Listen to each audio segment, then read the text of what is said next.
Exercise 2.5 का question number 14 solve करते हैं। Without actually calculating the cubes find the value of each of the following. देखो question के ना दो पार्ट्स हैं और दोनों पार्ट के अंदर हमें नंबर्स दे रखे हैं जिनका क्यूब हो रहा है और फिर वो नंबर्स ऐड हो रहे हैं। हमने इस कंप्लीट एक्सप्रेशन की वैल्यू फाइंड करनी है और इन कंप्लीट एक्सप्रेशंस की वैल्यू फाइंड करने के लिए हमें क्यूब कैलकुलेट करना अलाउड नहीं है। देखो क्वेश्चन में क्लियरली लिखा हुआ है without actually calculating the cubes, तो आप इनका क्यूब की वैल्यू करके वो पुट नहीं कर सकते।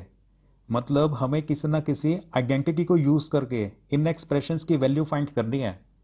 डायरेक्टली मल्टीप्लाई करके क्यूब फाइंड करके फिर ऐड करके वैल्यू फाइंड करना अलाउड नहीं है। तो आइडेंटिटी को यूज करके हम इन दोनों एक्सप्रेशंस की फाइनल वैल्यू फाइंड करेंगे। तो पहले फर्स्ट पार्ट को सॉल्व करते हैं। फर्स्ट पार्ट में ना हमने इस एक्सप्रेशन की वैल्यू फाइंड करनी है -12 का cube plus 7 cube plus 5 cube. देखो आपको ना तीन नंबर्स दे रखे हैं। जो फर्स्ट वाला नंबर है ना उसे हम कैपिटल ए मान लेते हैं, तो आप लिखोगे let capital A is equal to -12। Second number और थर्ड नंबर को आपने बी और सी एज्यूम कर लेना है। तो ए की वैल्यू हमने -12 एज्यूम कर ली है। Let B is equal to 7 and let C is equal to 5। अब इन तीनों नंबर्स को ना ऐड करते हैं। लेफ्ट हैंड साइड में लेफ्ट हैंड साइड ऐड होगी, राइट हैंड साइड में राइट हैंड साइड वाले टर्म्स ऐड होंगे। तो लेफ्ट हैंड साइड पे ए बी और सी इन तीनों को ऐड करने के बाद बन जाता है ए प्लस बी प्लस सी, और राइट हैंड साइड पे इन तीनों नंबर्स को आपने ऐड कर देना है -12 प्लस 7 प्लस 5। अब देखो 7 प्लस 5 12 होता है और -12 और +12 को ऐड करेंगे तो रिजल्ट 0 होगा। तो इसका मतलब a plus B plus C की वैल्यू 0 के इक्वल आ रही है। अब ये आइडेंटिटी है, जब भी a plus B plus C की वैल्यू 0 के इक्वल होती है ना तब a cube plus B cube plus C cube will be equal to 3 times abc। If a plus B plus C is equal to 0 then a cube plus B cube plus C cube is equal to 3 times abc। a plus B plus C की value 0 आ गई थी, अभी अभी हमने calculate करी है, और जैसे ही a plus B plus C की वैल्यू 0 आएगी तब आपको ये वाली आइडेंटिटी यूज करने की परमिशन मिल जाएगी। a cube plus B cube plus C cube 3 times abc के इक्वल सिर्फ और सिर्फ तब होता है जब a plus B plus C की वैल्यू 0 हो। तो जैसे ही इस वाले स्टेप में आप पहुंचोगे ना, यहां तक आप कर दोगे, तब आप अगले स्टेप में इस आइडेंटिटी को लिख पाओगे। अब a बी और c की ये वाली रिस्पेक्टिव वैल्यूज पुट करते हैं। a की जगह पे -12, b की जगह पे 7 और c की जगह पे 5 लिखना है। देखो a की जगह पे -12, ऊपर क्यूब है तो आपने भी क्यूब लगाया। b की जगह पे 7 और c की जगह पे 5 को पुट करना है, ऊपर क्यूब है तो आपने भी क्यूब लगाना है। राइट हैंड साइड पर भी 3 का 3 एज इट इज रहेगा। a की जगह पे -12, b की जगह पे 7 और c की जगह पे 5 को पुट करना है। अब देखो ये सारे नंबर्स मल्टीप्लाई हो रहे हैं, पहले आप इन दोनों को मल्टीप्लाई कर लो। 7 multiply by 5 is equal to 35, और इन दोनों को मल्टीप्लाई कर लो, आगे वाले दोनों को। 3 multiply by -12 is equal to -36। -36 को फिर 35 से मल्टीप्लाई करो तो रिजल्ट -1260 आता है। तो इसका मतलब -12 का cube plus 7 cube plus 5 cube will be equal to -1260। हमें एक्चुअल में क्यूब्स को कैलकुलेट नहीं करना पड़ा, हमने इस आइडेंटिटी को यूज करके इन तीनों के क्यूब की क्या वैल्यू होगी वो डायरेक्टली ही फाइंड कर लिया। तो ये हमारे क्वेश्चन के फर्स्ट पार्ट का आंसर है। इस तरह से आपने सॉल्व करना है। जो भी आपको तीन नंबर्स दे रखे होंगे ना, उन तीनों नंबर्स को आपने ए बी और सी से रिप्रेजेंट कर देना है। उसके बाद आपने इन इक्वेशंस को ऐड करना है।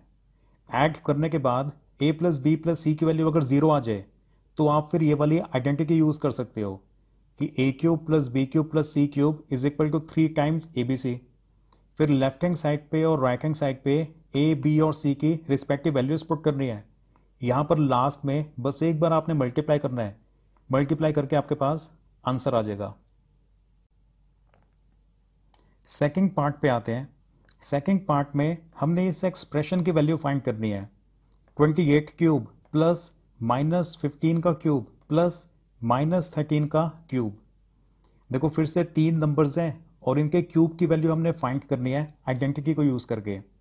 तो जो फर्स्ट नंबर है ना उसे आपने ए मान लेना है, सेकंड और थर्ड नंबर को आपने बी और सी से रिप्रेजेंट कर देना है।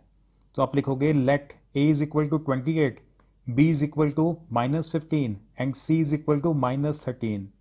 ये जो हमें तीन नंबर्स दे रखे थे ना, इन नंबर्स को हमने ए बी और सी से रिप्रेजेंट कर दिया। अब आप इन तीनों को ऐड करो, लेफ्ट हैंड साइड में लेफ्ट हैंड साइड ऐड होगी, राइट हैंड साइड में राइट हैंड साइड ऐड होगी। तो लेफ्ट हैंड साइड पे बन जाता है a प्लस बी प्लस सी, और राइट हैंड साइड पे 28 -15 -13। अब देखो -15 और -13 ऐड होके -28 बनेगा, और 28 में से -28 को ऐड करेंगे तो ये दोनों तो आपस में कैंसिल आउट हो जाएंगे, रिजल्ट 0 आ रहा है। तो a plus B plus C is equal to 0। और अब आपको आइडेंटिटी याद है, जब भी a plus B plus C की वैल्यू 0 होती है then a cube plus B cube plus C cube is equal to 3 times ABC। ये आइडेंटिटी नंबर 11 है। सारी आइडेंटिटीज आपको बहुत अच्छे से याद होनी चाहिए, और ये वाली आइडेंटिटी आप सिर्फ तब यूज कर सकते हो जब a plus B plus C की वैल्यू 0 होती है। तो जैसे ही आप यहां तक पहुंचोगे ना, a plus B plus C की वैल्यू 0 के इक्वल आएगी, तब आपको इस आइडेंटिटी को यूज करने की परमिशन मिल जाएगी, क्योंकि a cube plus B cube plus C cube ये 3 टाइम्स ABC के इक्वल सिर्फ और सिर्फ तब होता है जब a plus B plus C की वैल्यू 0 के इक्वल होती है। अब अगले स्टेप में वैल्यूज पुट करते हैं। a की जगह पे 28, b और c की जगह पे -15 और -13 को पुट करना है, यहां लेफ्ट हैंड साइड पर भी और राइट हैंड साइड पर भी। देखो a की जगह पे 28, b और c की जगह पे -15 और -13 को पुट किया। ऊपर क्यूब्स हैं तो आपने भी ब्रैकेट डाल के क्यूब लगाना है। राइट हैंड साइड पर भी 3 की जगह पे 3 ही रहेगा। a b और c की वैल्यूज रिस्पेक्टिव वैल्यूज पुट करी हैं। a की जगह पे 28, b और c की जगह पे -15 और -13। अब देखो दो नेगेटिव टर्म्स हैं, तो ये वाला माइनस और ये वाला माइनस, ये जब आपस में मल्टीप्लाई होंगे तो एक दूसरे को कैंसिल आउट कर लेंगे, तो रिजल्ट तो में तो पॉजिटिव साइन आएगा, क्योंकि दो नेगेटिव टर्म्स है ना, जब ये दोनों मल्टीप्लाई होंगे तो ये दोनों माइनस के साइन आपस में एक दूसरे को कैंसिल आउट कर लेंगे। फिर ये जो चारों नंबर्स हैं इनको मल्टीप्लाई करके रिजल्ट ये आता है 16380। तो ये हमारे क्वेश्चन के सेकंड पार्ट का आंसर है। तो हमने इस एक्सप्रेशन की वैल्यू भी कैलकुलेट कर ली, और कैलकुलेशन के लिए हमने आइडेंटिटी को यूज किया है, इनके इंडिविजुअल क्यूब्स नहीं फाइंड किए, क्योंकि क्वेश्चन में क्लियरली मेंशन किया हुआ था कि हमने क्यूब्स कैलकुलेट किए बिना इस एक्सप्रेशन की वैल्यू फाइंड करनी है। तो ये हमारे क्वेश्चन के सेकंड पार्ट का आंसर है। शेर की तरह पूरी ताकत से तैयारी करनी है एग्जाम की। See you in the next video. All the best.